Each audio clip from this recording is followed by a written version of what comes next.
Tiniyak ni Senate Majority Leader Joel Villanueva na walang senador ang konektado sa 15 top contractors ng flood control projects na inilabas ni Pangulong Ferdinand Marcos Jr.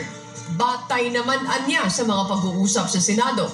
Sinabi ni Senator Villanueva na nais din nilang itulak ang investigasyon sa mga maanumalyang flood control projects.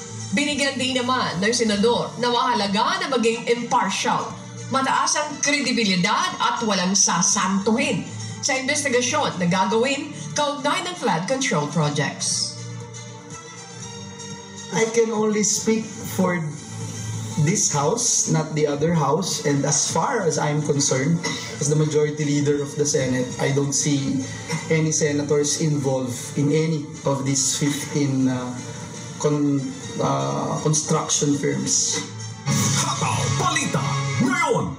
Inihayag ng Chinese Coast Guard na napaalis nila ang mga barko ng Pilipinas Scarborough Shoal. Bagaman pinapalisaan nila ang mga barko ng Pilipinas, ay patuloy itong pumapasok sa kanilang karagatan. Kaya naman nagsagawa sila ng tracking, monitoring at blocking sa mga barko ng Pilipinas. Kaugnay ito ng ulat ng Philippine Coast Guard kung saan 2 barko ng China ang nagbanggaan. Nangyari ito kahapon higit 10 nautical miles sa silangan ng Baho de Masinloc. Makikita sa video na hinahabol ng Chinese Coast Guard Vessel 3104 at People's Liberation Army Navy 164 ang BRP suluan ng Philippine Coast Guard nang ito'y magbanggaan. Calculate nila na tatakbo ng mabilis yung BRP suluan. So while the BRP suluan increased her speed, moving further away that fast, ang China Coast Guard 3104 also increased her speed. And etong si PLA Navy, kapag lumiko ka na ng sharp turn mo, hindi siya tulad ng kotse na kapag nag-brake ka, pipreno. Ibig sabihin, it will be very difficult for you to arrest such turn. So kung mabilis yung liko niya at mabilis din yung takbo ng China Coast Guard, it was very difficult for them to make it stop already. That's why the collision happened. Hataw Balita ngayon! Nananawagan ng ilang senador sa China na tigilan ang karahasan ng mga ito sa West Philippine Sea. Kaugnay ito ng bagong ulat ng pangaharash ng Chinese Coast Guard at militia sa mga tauhan ng Philippine Coast Guard. Para kay Senate Majority Leader Joel Villanueva, isa itong pambubuli.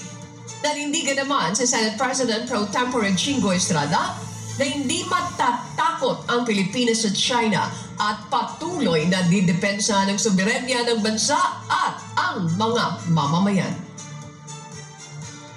We reiterate our call to the Chinese Coast Guards and fishing militia that your continued presence and operation at the West Philippine Sea is illegal and unauthorized.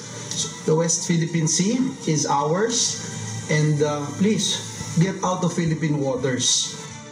This is a classic case of reaping what one sows.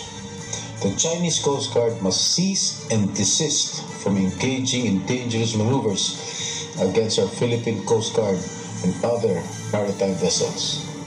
These tactics not only endanger our maritime personnel and fisherfolk, they also escalate tensions unnecessarily.